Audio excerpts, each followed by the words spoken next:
নাচবে আসমান জমিন। শাকিব খান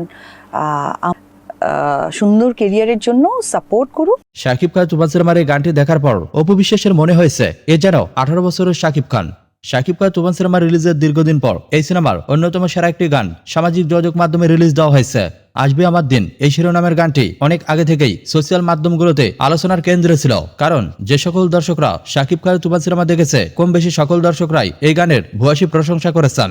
এই গানে ভিডিওগ্রাফির পাশাপাশি সুপারস্টার শাকিব খানের পারফরমেন্স ছিল মাস্টার ক্লাস, আর যার কারণে আসবে আমার দিন এই গানের কম বেশি প্রশংসা করছেন নেটিজেনরা। আর সম্প্রতি সময় এসে এই গানে সুপারস্টার শাকিব খানের লুকিং নিয়ে কথা বলেছেন অপু বিশ্বাস। সম্প্রতি এই গান সম্পর্কে তিনি অনলাইন পোর্টালকে জানিয়েছেন, কেন জানি আমি মাঝে মাঝেই শাকিবকে দেখে মুগ্ধ হই। আসবে আমার দিন তুফান সিনেমার এই গানে শাকিব আমাকে চমকে দিয়েছে। মুহূর্তের মধ্যেই যেন মনে হয়েছে এ সেই তরুণ শাকিব খান। হয়তো তার বয়স সবে মাত্র 18-20 চলছে। কিভাবে একটা মানুষ এই বয়সে এসেও নিজেকে এতটা তরুণ ভাবে উপস্থাপন করতে পারে আমার জানা নেই। সত্যি বলতে তুফান সিনেমার এই গানে শাকিবকে দেখে আমি একদম মুগ্ধ হয়েছি, কারণ তাকে দেখে বারবার মনে হয়েছে এ যেন শুরুর দিকের শাকিব খান।